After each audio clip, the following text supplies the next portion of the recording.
তাড়াতাড়ি কাজ সেরে হাত মুছে আঁচলেতে মা জননীর ঘরে ঢুকে কাজের মেয়ে জোড় হাতে, মা জননী একটু আগে মাইনে যদি দেন, পুজোর জামা কিনবে মেয়ে, করছে ঘ্যান ঘ্যান। ঘরের কর্তি মুখ মাখিয়ে বলল তীক্ষ্ণ স্বরে, মাস শেষের আগে তুই টাকা চাস কেমন করে? মাইনে আমি তখন দেব যখন মাসের শেষ। কাজের মেয়ের শখ কত, কিনবে নূতন ড্রেস। তোদের আবার দুর্গা পূজা, খাটিস পরের কাছে। মা দুর্গার সামনে যাবি, যোগ্যতা কি আছে? কাজের মেয়ে হঠাৎ করে পড়ল গিয়ে পায়ে, একটা জামা কিনবো মাগো, পরবে আমার মেয়ে। পা সরিয়ে মা জননী লাফিয়ে উঠে বলে, নাটক বেশি করিস যদি কাজটা যাবে চলে। চোখের জলে কাজের মেয়ে বলে, না না মা, কি আর হবে যদি না হয় আমার মেয়ের জামা। কাজটা আমার চলে গেলে মরবো যে না খেয়ে, না হয় পুজোয় ছেঁড়া জামা পরবে আমার মেয়ে। গিন্নিমা হেসে বলে, কি করব বল, এবার পুজোয় ঘুরতে যাব, কি যেন নাম, হিমাচল। তার উপরে কোমর ছড়া কিনবো দুদিন পরে, তোকে আবার 500 টাকা দেব কেমন করে? মলিন মুখে বলল মেয়ে, আপনি থাকুন ভালো, গরিবের আবার ভালো মন্দ কি বা এলো গেল। আমরা খেতে পাইনি মাগো দু মুঠো দু বেলা, স্বামী যে আমার ঘরে বসে, কারখানা যে তালা।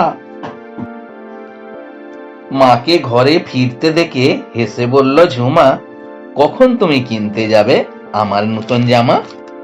মেয়ের দিকে তাকিয়ে বলে ছলো ছলো চোখে, পুরনো জামা তো ভালোই আছে, কেমন চকচকে।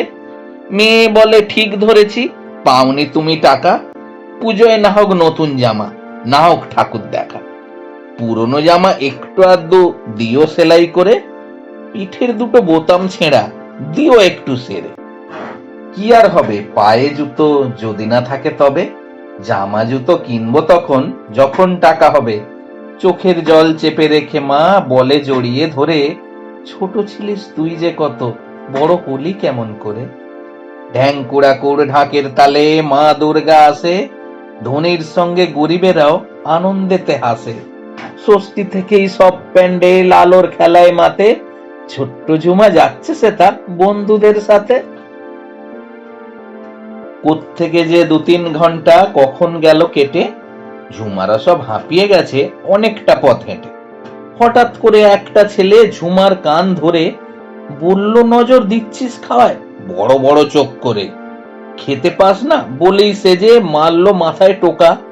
বন্ধুরা সব ভয়ে পালালো ঝুমাকে ফেলে একা। ঝুমা দাঁড়িয়ে কাঁদছে একা, চোখেতে জল আসে। একটা দিদি হঠাৎ করে দাঁড়ায় ঝুমার পাশে। ছেলেটার দিকে চড় বাগিয়ে সেই দিদিটা বলে, মার যদি না চাস খেতে, এখনই যা তুই চলে। মারবো টেনে থাপ্পড় যদি কথা বলিস আবার, পুজো দেখতে আসবে সবাই, দুর্গা মাঝে সবার। সারা গায়ে ছেঁড়া শাড়ি, পা দুটো তার খালি, মুখটা তার খুব সুন্দর, শুধু চোখের নিচে কালি। মাথায় হাত বুলিয়ে দিদি বলল স্নেহ ভরে, কত দোকান বসেছে এখানে, খাবি তুই পেট ভরে। নাম কি রে তোর? দিদি বলে। নাম বলে ঝুমা। দিদি হেসে বলল তাকে, আমার নাম উমা। উমা দিদি বলবো তোমায়। ঝুমা হেসে বলে, ফুচকা খাবি? বলল দিদি, না হলে যাব চলে। মাথা নেড়ে ঝুমা বলে, মায়ের কাছে যাই, মা বাবা যে শুকিয়ে আছে, আমি কি করে খাই। উমা দিদি হেসে বলে, আমি বুঝি কেউ নয়। ঝুমা বলে, তুমি তো দিদি, কিন্তু মা তো মাই হয়। হালকা হেসে দিদি বলে, তোদের দুঃখ কত, আমিও একটা গরিব মেয়ে, আমি যে তোর মতো। বাড়ি যাবি? দিদি বলে, আমিও যাব তোর সাথে, আমার কিছু জিনিস আছে, দেব তোর মায়ের হাতে। শুকনো মুখে ঝুমা বলে, ওই আমাদের বস্তি, ওখানে তুমি যেও না দিদি, হবে যে অস্বস্তি। দিদি বলে মিষ্টি হেসে, তাহলে বসছি এইখানে, আমার নাম বলবি মাকে, তোর মা যে আমায় চেনে। ব্যাগটা আমি রাখলাম হেতা, খুলে দেখিস পরে, তোদের সব জিনিস আছে, নিয়ে যাস রে ঘরে। একটু পরে ঝুমা এলো, সঙ্গে ঝুমার মা। মা বলে, মিথ্যে বলিস, কাউকে দেখি না। ব্যাগ একটা রয়েছে পড়ে, খুলে দেখে ঝুমা সবার জন্য নতুন জুতো, রয়েছে নতুন জামা। অবাক হয়ে মা কেঁদে কয়, বুঝেছি তুমি মা, আমার মেয়ে ঘরে ডাকেনি, করো মা তাকে ক্ষমা। ঝুমা ডাকে, উমা দিদি তুমি কোথায় গেলে? মা বলে, দেখাই তোকে ওই যে প্যান্ডেলে। মায়ের কাছে মা কাঁদে, রেখো মাথায় হাত, মেয়ের মুখে বরের মুখে যেন তুলতে পারি ভাত। আমরা যে গরিব বড়, খেতে যদি নাই পাই, তুমি মাগো পাশে থেকো, তুমি ছাড়া তো কেউ নাই। উমা দিদি কোথায় গেলে? ঝুমা তাকায় আশেপাশে। দুর্গা হয়ে উমা দিদি মুচকি মুচকি হাসে।